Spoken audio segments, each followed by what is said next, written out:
I am here today with Atalanti Evripidou to talk about Sisters of Hippolyta in the, is it Forgotten and Forbidden Orders or Forbidden and Forgotten Orders? I always You know mix it up. what? I always mix it up myself. The new book about the The new book, disparates. yes. Yeah. The one with the disparate alliance. We're just going to have, because especially when they released both that and the Faces of Magic at once, I'm going to be like, it's going to take at least a few weeks for me to sort it out in my head. But anyway, thank you for joining me today to talk about your chapter. And I guess to start, can you talk a little bit about who you are and what your background is with tabletop role playing games? Yes, of course. Thank you for inviting me. I'm very happy to be here. So as I was going through the questions just to prepare myself for this podcast, it dawned on me that I'll be role playing 18 years this year.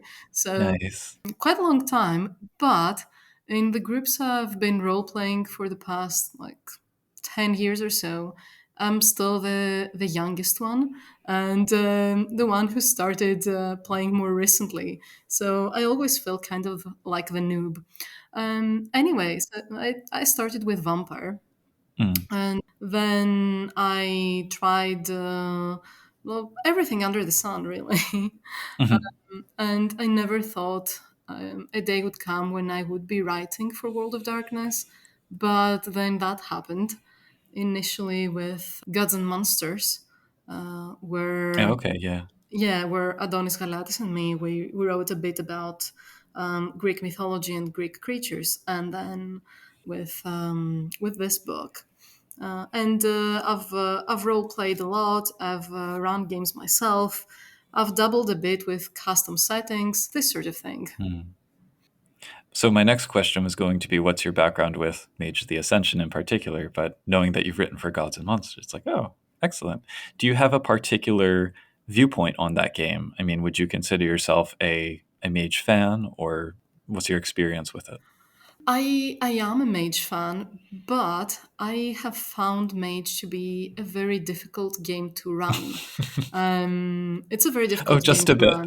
Yes, and it needs to be run by a really good storyteller. It's like Mm. an excellent storyteller who is well versed in real world occult and shamanism and real world traditions of magic, basically. And I've been very, very lucky to play with such a DM, with Adonis in particular. Mm. But I wouldn't say that it's my favorite World of Darkness game. I'll always have a spot for Vampire, but Mhm. I love the hopeful take on the world that Mage has, and this is very close to my heart as a person and as a writer. So I Mm. love that it's a hope punk game. This really speaks to me. Yeah. Yeah, and I would say also that hope punk attitude is something which not everybody approaches the game with, or maybe historically hasn't. But it's always been there. It's just kind of, I think sometimes there's a willingness that people need to have to see it, and more I feel like that's been encouraged. I mean, at least in the time that I've been playing, I've seen more and more people kind of lean towards that. And I mean, my first love is also vampire, but my primary one is changeling, so I have a certain perspective on what hope looks like in the different games. Hmm. And yeah, with mage, it is a really unique kind of way of looking at that, I would say. Yeah, I agree. So for this project, how did you get involved with this book in particular? And did you have your choice of chapter when you were, I guess, either approached or when you approached them? Right. So, as I said, I had co-written a bit for Mage before, and I Mm. believe that I was approached for Sisters of Hippolyta because I am Greek and because I am female and because I've worked with Phil Brocato before, so he Mhm. kind of already knew my work, and I think he put my name out for this project, which I'm very thankful for.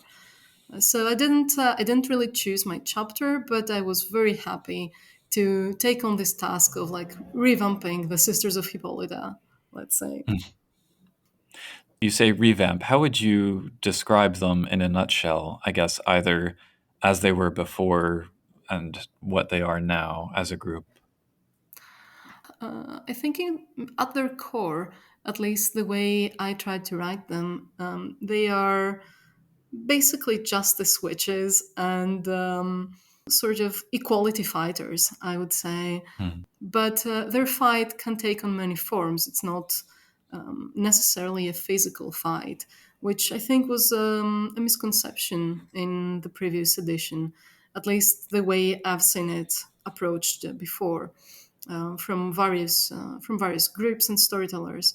But I think there's a lot to be said about fights that are not physical and they're in the realm of kindness, let's say. Hmm. Yeah. I haven't played a Sister of Hippolyta. I've only included them once in a game. If you'll permit me a brief anecdote off to the side. Yeah, of course. um, so I was running a game set in Philadelphia, which is where I'm mostly based. And yeah, I like to introduce moral quandaries into my games, for the players. And there was a situation where there was a hospital that had a progenitor kind of cell embedded in it. And they, at one point, there was an infant who had awakened, and the group elected that they were going to try and get this newborn out of the ward, and they were looking for the mother and couldn't find her. So we kind of ended the session in the middle, and one of my players approached me after and said, I really didn't expect to be triggered by that plot line. They hadn't mentioned it, but they said, I'm really having a problem with it. I don't know if I want to proceed. So I said, well, let me think about how we can handle this. And I circled back and said, would you mind if we, as a solo session on the side, kind of resolve this? And so I introduced a Sisters of Hippolyta network of safe houses, essentially. And that player's character worked with them to find the mother, reunite them, to kind of provide a safe space, all of that. And it was really, I think they were very gratified by that storyline. I felt like we had taken the right approach, and I was glad that the game offered something like that to, I don't know, I don't want to say tie up that loose end, address that issue. I love So that. yeah. I love that. So then, given all of the options provided in this book for the role of the Disparate Alliance and in the M20 core, what sort of configuration of those options, what variation of the alliance informed your concept for the sisters? I would say that I approach this more in terms of, well, the sisters, as described in the chapter, they're a very old and very wounded craft. So their their trust is very tentative towards the Mhm. alliance, and they basically they don't really trust them, but they do see the necessity of this alliance. Then, as for the traditions and the technocracy, they are very, very guarded, if not outright hostile. Hmm. So I would say more of a tentative trust. This was kind of what I went for with the Sisters of Hippolyta. Mhm. And do you think that if somebody wanted to present the Disparate Alliance in another light, that they would be able, using this chapter, to kind of adjust who the sisters are to fit whatever is working for their game? Absolutely. I tried to give out as many options as I could with regards to how different conclaves operate around the world and kind of left it open ended so that these are the conclaves that we know about, but there might be others that we don't know about yet. Hmm. So I think there's a lot of room for storytellers to move and utilize what is in the book with what is in their imagination as well. Hmm. Awesome. So I should ask, what inspirations did you turn to for this chapter? Because I seem to recall Wonder Woman comes up at some point, but it is more complex than that. Yes. So, because the chapters are written in character, I created this character who appears in the opening fiction of the chapter. Mm. and she's Polly. And I loved Polly's voice, so Yeah. it was a blast writing in her voice. I did enjoy that fiction, which is like using the Oh, dreadlocks, like, thank "Oh, you. better luck next time." Yeah, thank you, thank you. So I did enjoy writing in her voice, and I tried to approach like mythology and the history of the craft the way someone would approach it if they were that character. That's why Wonder Woman comes up a lot. But mainly my inspiration was well, obviously Greek mythology, and Mm. also some sparse academic writings because there's not a lot actually. And because I am a researcher myself, I'm a social psychologist by profession. Oh, nice. I do enjoy writing and researching. So I tried to go for the academic papers I could find, and I did find a few, but a few. So those were kind of my guidelines: mythology and Mm. academia. Well, as a sociolinguist slash sometime anthropologist, I empathize. Yeah. Were there any parts of the write-up that were especially tough to figure out? Yes, I think what had me more stuck was that when I initially started researching the academic portion about the Amazons, I Mm. found out that the Amazons weren't Greek, and Uh, so that was such a dilemma because like they hired me because I'm Greek, obviously, yeah. so if the Amazons aren't Greek, how can I write about them? But then I figured it out because the Amazons themselves weren't Greek, but the myth of the Amazons is Greek, which will make sense to anyone who will read the chapter. But yeah, that was the toughest part to kind of wrap my head about. Yeah. And then are there any parts that you're especially proud of or that were, I guess, easy to figure out? Honestly, I am so happy that this book is out because Yeah. I am so immensely proud of this piece. I am very happy with how it came out, and I'm very emotional about it. It turned out way better than I thought, Mm. and I think there's a bit that I particularly love, which sort of encapsulates the craft for me, where Polly says that you will be glorious and you will make mistakes and you will mess up and Mm. you will yell at the older ones and you will yell at the young ones and you will fight with sexists and you will fight with feminists that don't agree with you, but it will be all right because we will be there to support you. So this is kind of the gist. And I love this bit because I think that support and the collective and being there for one another is what this craft is all about in my eyes. So I'm very happy with that. Yeah. And I guess I should also ask during the process of writing it, I mean, did you have, I don't know if all the authors were kind of reading and commenting on each other's pieces, but did you have other folks involved who were kind of helping out? No, not really. I Okay. think everyone wrote their own piece, and we did have a Slack channel where we sort of communicated, but Ah, we okay. wrote our pieces individually, and then we discussed with Steffi, who was the editor, Hmm. and that was great because when we first talked, we realized that we had a lot of the same views on what we wanted to go into that chapter.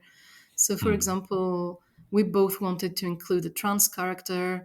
We both wanted to include different cultures in this chapter. So that was great. It was very rewarding. Yeah.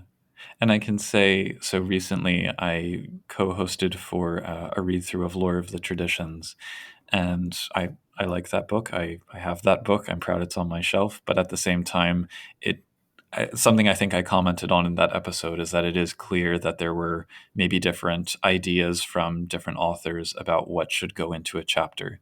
So I haven't done a deep read of this book yet, but if it's a little bit more consistent, I think that would be a relief for me so that I know, like, as I turn the page, okay, I'm going to start with fiction. We're going to get into a narrative voice. We're going to, so Mm. hopefully that'll be the case. I think you'll be happy with that. Yeah. Okay, that's good. So I have a couple listener questions. First, what bits from older writing about the Sisters of Hippolyta were you most excited to expand on, and what totally new things were you most excited to add to the mix? That's a great question.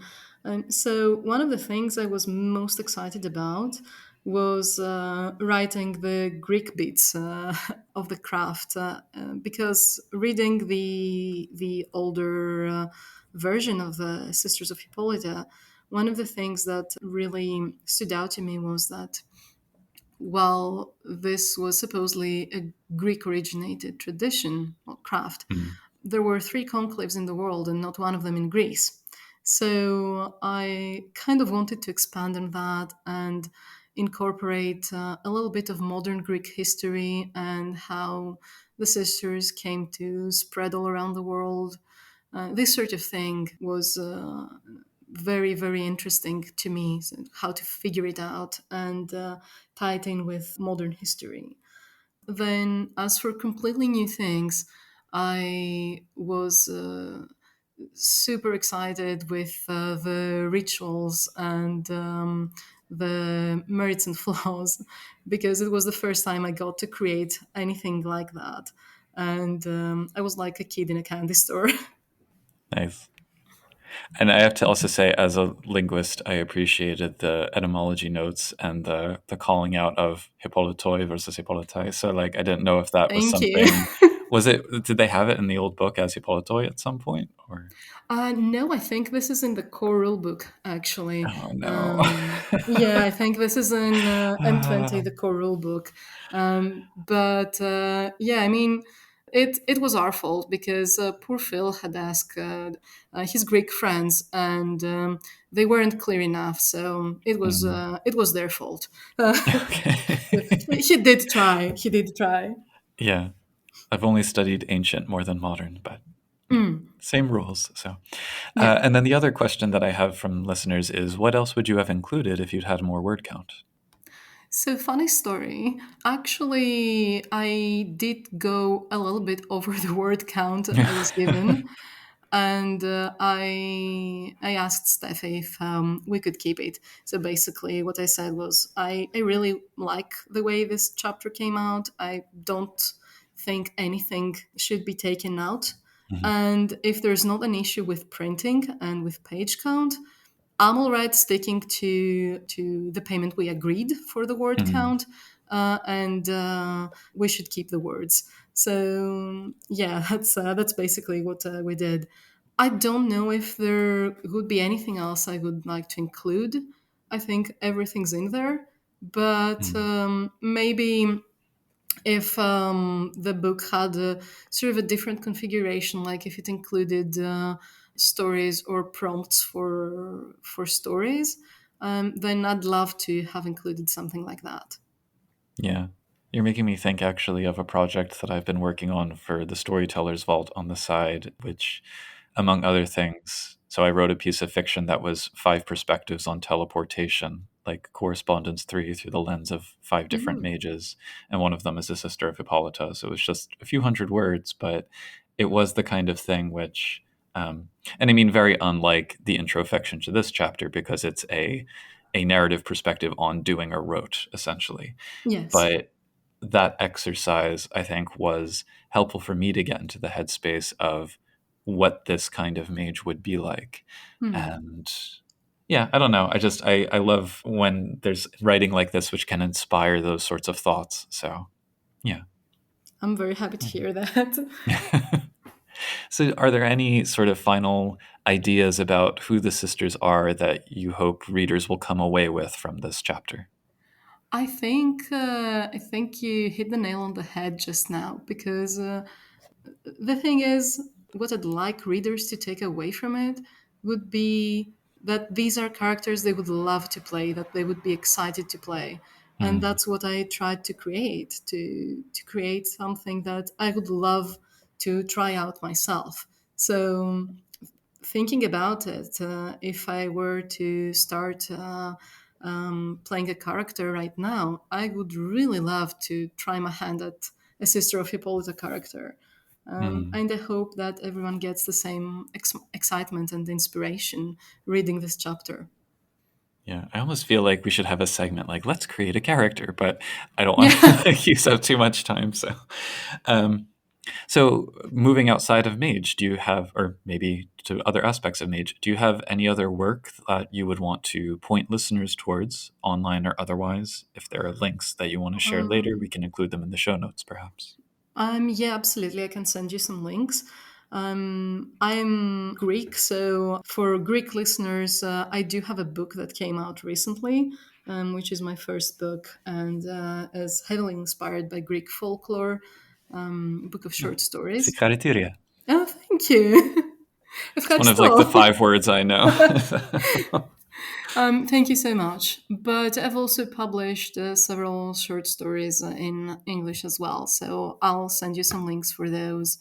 Most recently were a piece in Skull and Laurel issue number 2, and then Luna Station Quarterly issue number 60, which you know all about. I do. I strongly support LSQ.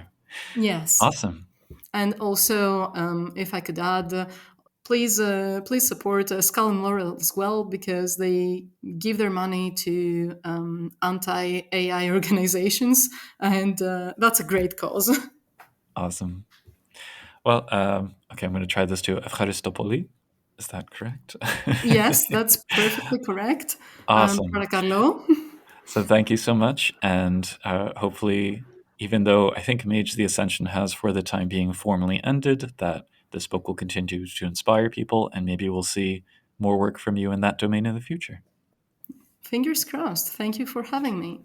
Sure. This has been Mage the Podcast, where we believe that as groups in Mage go, crafts generally deserve more attention to their particular forms of magic, more actionable lore and setting connections for players and storytellers alike to use, and most of all, more manic speeches from Fairuza Balk about eating the power of your patron deity and how that's working out for you. This show is made possible by our executive producers, whose hallowed ranks you can join at patreon.com/magethepodcast. These include the oracles of the following traditional Greek desserts. Bad Company, Oracle of Amygdalopita, an almond cake made with pastry cream. Bandbandalo, Oracle of Galactoboriko, custard baked in layers of phyllo dough and coated with syrup. Buck Gregory, Oracle of Corabiedes, light almond shortbread cookies rolled in icing sugar. Christopher Phillips, Oracle of Pasteli, or sesame seed and honey candy. Derek Semsic, Oracle of Portacalopita, made from shredded phyllo and topped with orange slices. Drawn Cap, Oracle of Vasilopita, a New Year's cake with a coin hidden inside for good luck. Guy Stewart, Oracle of Lucomades, balls of deep-fried dough soaked in syrup or honey. Jason Vines, Oracle of Mustalevriga, a boiled thick pudding of flour and grape must. Mikhail, Oracle of Baklava, the phyllo butter walnut honey wonder tower that needs no introductions. Sean Gallagher, Oracle of Griko Tokutaliu, spoon sweets made from preserved whole fruit. Spartacus, Oracle of Frigania, consisting of lemon syrup-soaked biscuits topped with vanilla cream.